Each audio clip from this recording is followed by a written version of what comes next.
والسلام على المبعوث رحمة للعالمين وعلى آله وصحبه أجمعين. أحبتي في الله، السلام عليكم ورحمة الله وبركاته. የዛሬው ቆይታችን ወይም ደርሳችን ከሱረቱ ናዚዓት አንቀጽ 15 እንነሳለን ኢንሻአላሁ ተዓላ እስከ 26 ያሉትን እናያለን ባጭሩ።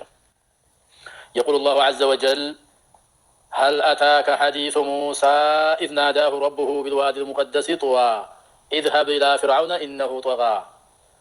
الله سبحانه وتعالى በእነኚህ አንቀጾች ላይ ለነብዩ አለይሂ ሰላቱ ወሰላም የሚነግራቸው ነገር ቢኖር ሙሳ የሚባል መልእክተኛ እንደነበረውና እሱንም መልእክተኛ ወደ ፈርዖን የላከው መሆኑን በሚልካቸው ሰዓት ሙሳን ከወንድማቸው ከሃሩን ጋር ነው ያው ተአምራቶችን የተለያዩ ሙዕጂዛዎችን አስይዞ እንደላካቸውና እሳቸውን በተላኩት መሰረት ጥራቸውን እንዲያቀርቡለት ለፍርዓውን ለፈርዖን ومع ذلك የተለያዩ ተአምራቶችን ቢያሳዩትም በክህደቱና በጥመቱ ላይ እንደቀጠለበት የፈርዖን መጨረሻ ላይ አላህ Subhanahu Wa Ta'ala አይከፉ የከፋ ቅጣት እስከሚይዘው ድረስ ማለት ነው። አሁንም ቢሆን ምን ነግረህ በቁም ነገር አንተ ሙሐመድ አንተ መልእክተኛችን አንተንም የወደምንልክ ሰዎች ጋር ስትላክ የሚያስተባብሉህና የሚክዱ ጠማማዎች አይጠፉምና የነብዩላህ ሙሳ ጉዞ ላንተ ትልቅ ብርሃን ይሰጣል ያጽናናሃልና ይህን ታሪክ ልንገርህ ይላቸዋል። ቀጥታ ወደ ቃል በቃል እንሄድ። هل أتاك حديث موسى የሙሳ ወሬ መጣልህን? هل أتاك በእርግጥ መጣልህን ጥያቄ ነው። ሀል የሚለው ጥያቄ ነው። አታከ ማለት መጣልህ ነበረ፣ ግን ሀል ሲጨመር هل أتاك መጣልህን? ሐዲሱ ሙሳ የሙሳ ወሬ ደረሰህ መጣልህ አይደል? መቼ? ኢዝ ናዳሁ ረቡሁ ጌታው በጠራው ጊዜ ቢልዋዲል ሙቀደሲ በተቀደሰው ሸለቆ ላይ በተቀደሰው ሸለቆ ጌታው ጥሪ ባደረገለት ሰዓት የነበረው ክስተት ያ ሸለቆ ማን ነው? ጡዋ በሚባለው ማለት ነው። ሸለቆው ጡዋ ነው። በጡዋ ሸለቆ በጠራው ጊዜ የተከሰተው ክስተት የሆነው ሁኔታ መጣልህን?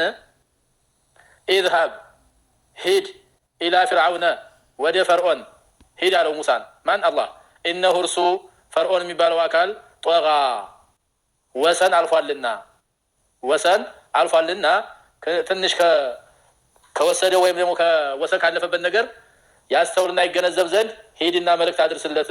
ኡድዑሁ ኢለላህ ወደ አላህ ጥሪ አድርግለት እንዲያምን ማለት ነው ባለው ጊዜ የነበረው ክስተት። طيب فقل بل هل لك فقل በል ማለት ነው በለው ለፈርዖን ማለት ነው። ሀለከ ኢላ አንተ ዘካ ወደ መጥራራትህ ለአንተ መንገድ አለህን በለው እስቲ እባክህ ወደ መጥራራት መንገድ አለህን በማለት ጥሪ አቅርብለት ነው። ፈቁል በለው ወይም በለውም ሀለከ ለአንተ አለህን ታስባለህ ትፈልጋለህ ኢላ አንተ ዘካ ልትጥራራ መጥራራትህን ከወንጀል ትፈልገዋለህን? ወአህዲየከ ኢላ ረቢከ ፈተኽሻ ወአህዲየከ ማለት እመራህ ዘንድ ኢላ ረቢከ ወደ ጌታህ ልምራህ ፈተኽሻ ትፈራው ዘንድ ወደ ጌታህም ልምራህ ትፈራው ዘንድ። طيب ስለዚህ ጥሪ ላቅርብልህ ወደ ጌታህ ትፈራው ዘንድ ትገነዘብ ዘንድ ፍላጎቱ አለ ወይ? የመስራዳትና መጥራራትን ትፈልጋለህ ወይ በለው። መንገድ አለህን? ወአህዲየከ ኢላ ረቢከ ፈተኽሻ ወአህዲየከ ልመራህ ኢላ ረቢከ ወደ ጌታህ ፈተኽሻ ትፈራውም ዘንድ ትንሽ መንገድ አለ ወይ? ይህ ሐሳብ አለ ወይ በማለት አናግረው በማለት አላህ Subhanahu Wa Ta'ala ለሙሳ ወደ ፍርዓውን በላከበት ሰዓት የነበረውን ክስተት ይሄ ዜና ደረሰ ወይ? እንግዲህ እዚህ ጋር ፍርዓውን አዎ መጥራራትማ ተገንቶ ለምን እፈልጋለሁ እንጂ ማለት ነበረበት።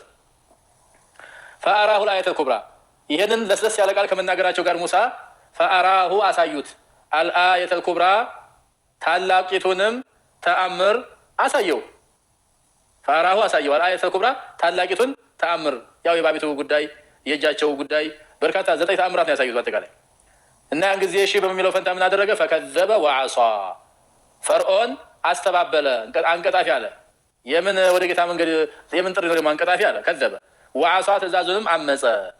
አስተባበለም አመፀም። ማስተባበልም አልበቃውም። አመፁ ማስተባበሎም ነው። ثم አድበረ ከዚያም ያው ለማጥፋት የሚተጋ ሲሆን ሮጠ ማለት ነው ወይም ዞረ። ثم አድበረ ከዚያም ዞረ ሸሸ። የስዓ ማለት ያው የሚተጋ ሆኖ በኃይል የሚተጋ ሆኖ ለምን ለማጥፋት ሙሳንና መሰሎችን ለማጥፋት ያልፈነቀለው ድንጋይ የለም። የስዓ ማለት በፍጥነት ነው እንግዲህ ትጋት ያለው ጉዞ ነበር። ፈሐሸረ ፈናዳ ካደረጋቸው ትጋትና እንቅስቃሴ ምን አደረገ ቢባል ፈሐሸረ ሰራዊቶችን ሰበሰበም አለ። ፈናዳ ተጣራም ጥሩን አስተጋባ። ምን ብሎ ፈቃለ አለ አነ ረቡኩሙል አዕላ እኔ የበላያችሁ የበላይና ከፍተኛው ጌታችሁ ተንከባካቢያችሁ ነኝ፣ አምላካችሁ ነኝ፣ ጌታችሁ ነኝ። አላወቃችሁም እንደወቁ ካሁን ጀምራችሁ ብሎ አዋጅ አወጀ ማለት ነው።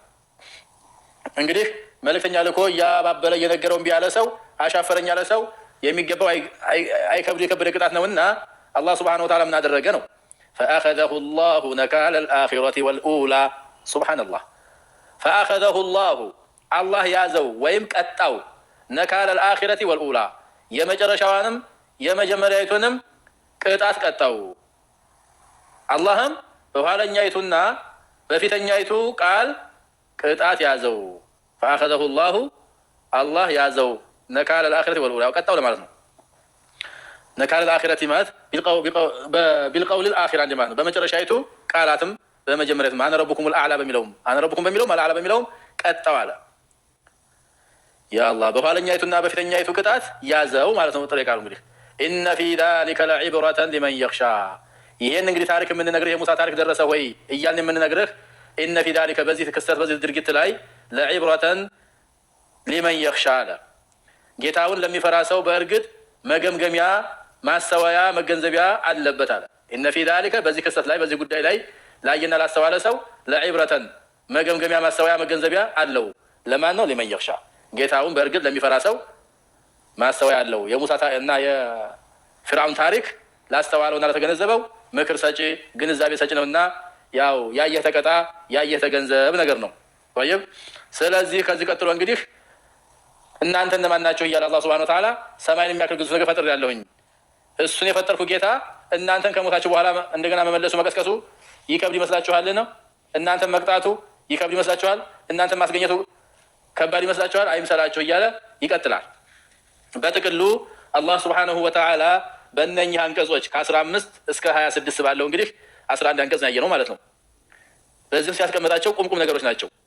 እነ ፊ ዛሊከ ለዒብረተን ሊመን የኽሻ በጥቅል ሲዘገው ይህን የሙሳን ታሪክ ደረሰው ይመጣሉ ብለን እንደዚህ የምናስተውልህ የምናስገነዝብህ ኢነ ፊ ዛሊከ በዚህ ነገር ላይ አለበትና ነው። ለዒብረተን መገምገሚያ ሊመን የኽሻ ለሚፈራ ሰው መገምገሚያ ወይም ማስተዋያ ግንዛቤ ይሰጣልና ነው አለ። ጠይብ እንሂድ እንየው። ሀል አታከ ሐዲሱ ሙሳ ማለት ሀል ሰሚዕተ ቢኸበሪሂ የሙሳ ወሬ ደርሶሃል ሰምተሃል?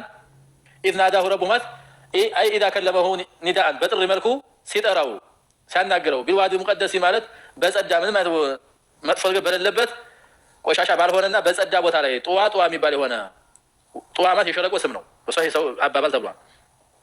ኢዝሃብ ኢላ ፊርዓውነ ኢነሁ ጦጋ ወደ ፊርዓውን ሲሄድ ባክህ ኢነሁ ጦጋ ማለት ቢማዕና ተጀበረ ወተመረደ ወዓታ ማለት ነው። በጣም አምጿል። ከኔ በላይ ማን አለ ብሎ አምባገነን ሆኗል።